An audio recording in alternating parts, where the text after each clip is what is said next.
Duterte, sulit. Pasensya na mga idol. Naku po.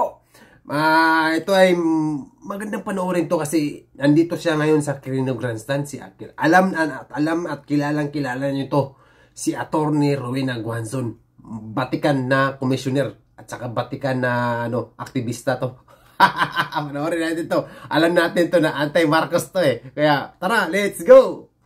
Maganda to mga idol. Panoorin natin, pakinggan natin. Sa buhay na ito, matagal na rin ako sa politika. Sa tiyan pa lang ako ng nanay ko. Nang komisyoner na ako sa Comelec. Ngayon lang ako nakakita ng gobyerno at Congress na puro magnanakaw.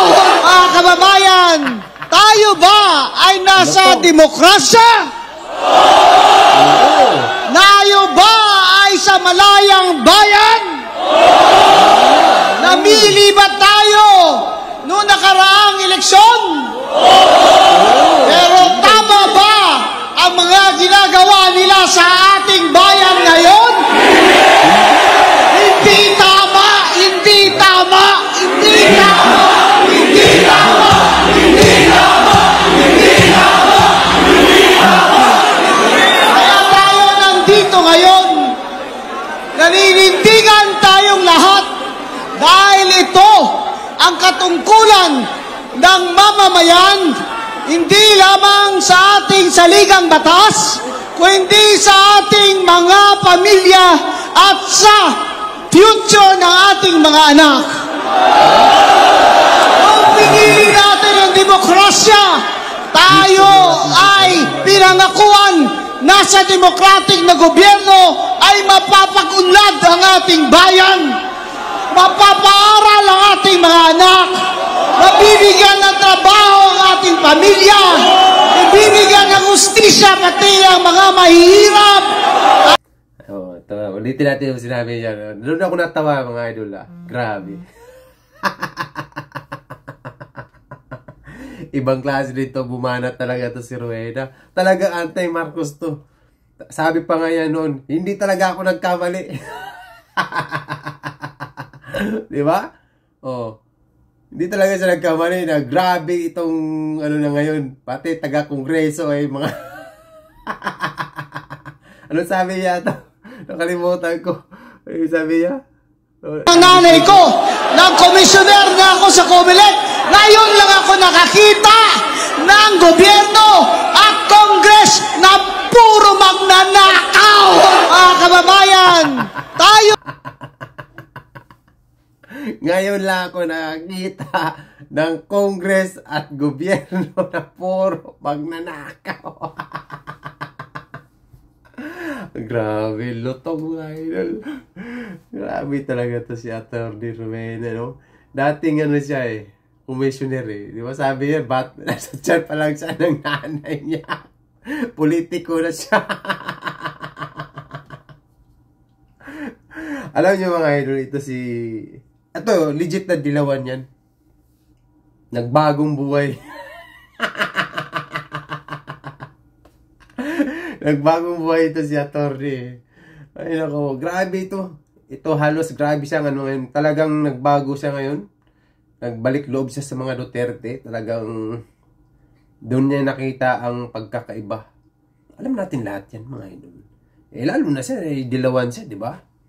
I mean, siguro, that time, sunod-sunuran lang siya.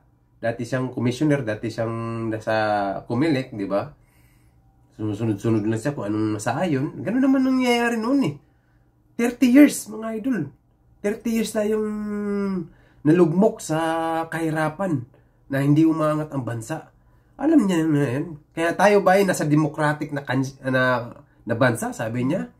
Tayo ba ay malaya? Sabi niya kanina, di ba? Tayo ba'y bumoto ng tama?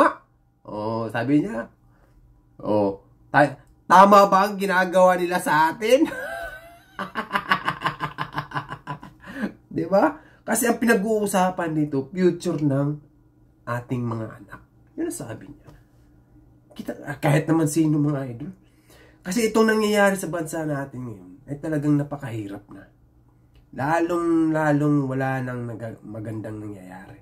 Puro na lang balita. Mga ganito, corruption, ganito nangyayari.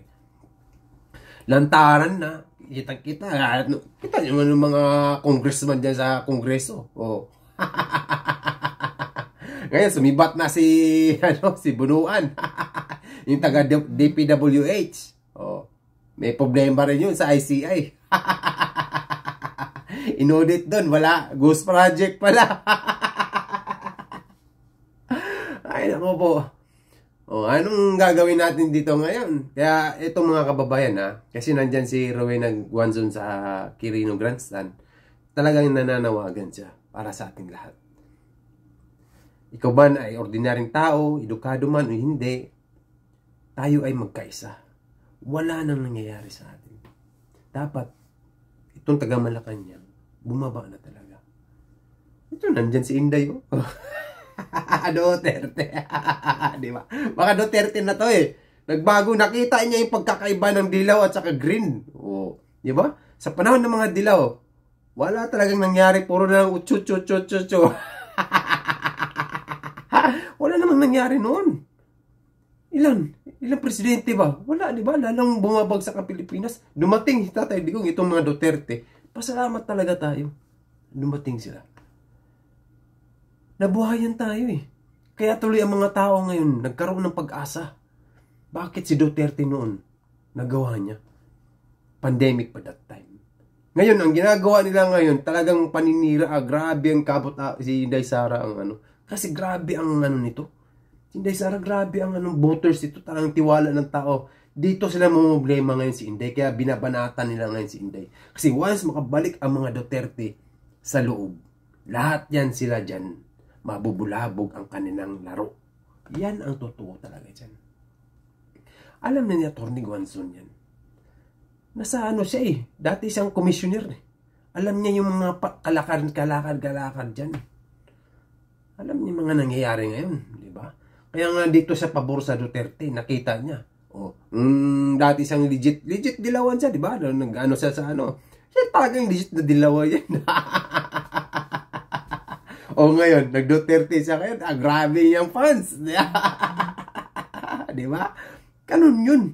Kasi makamasa ang Duterte. Itong mga dilawan, oligarch yan, mga mayayaman. Tingnan mo yung mga pinaggagawa. Alayas lang dito. Kawawa tayo dito. Tayong mga mahirap. Pera ng bayan, pinaggagawa nila. Wala namang nangyari maganda. Si Tatay Digong, OFW, support. Ganun. Full blast pag may mga sakuna. Malayo pa lang, alerto. Dapat ganun. Hindi yung kung kailan nagkasakuna, wala nga full blast ng mga pulis. Sundalo, wala. Oh, pagdating sa rally, andyan. Ay, di ba? Kaya tayo mga Duterte solid. Laban lang. Ipaglaban natin itong mga Duterte. Ito lang nagbibigay sa atin ng pag-asa sa bayan. Naramdaman na natin noon. Kaya hinahanap-hanap na natin ngayon. Di ba? Totoo yun. Kaya sige lang. Kasi andyan ang kabutihan at mananaig talaga para sa bayan. Diba? Kaya ipagdasalan natin sana itong peace rally dyan. Walang maayos ang lahat, walang magulong nangyari, at sana maging mapayapa ang lahat para sa bayan. Diba? Kasi isa lang naman ang layunin natin. Ay yung mga Duterte, at Duterte ka man, pro-Duterte ka man, ay para sa lahat at para sa bansang Pilipinas ang pinaglalaban natin. At sa ating kinabukasan, sa ating mga anak. Yun ang totoo. Kaya, okay. Thank you. Maraming salamat. At sana itong mga bukas, day 3 nila, sana maging maayos ang lahat, mga idol. Kaya sana, tuloy-tuloy lang. Sana bumaba na rin yung nasa Malacanang. See you. And thank you pala sa mga nag-subscribe at nag-follow sa aking YouTube channel. Maraming salamat. I hope masubaybayan nyo pa ang aking mga ginagawang YouTube na videos. Okay, thank you and good night. Bye-bye! Ingat nyo lahat mga idol!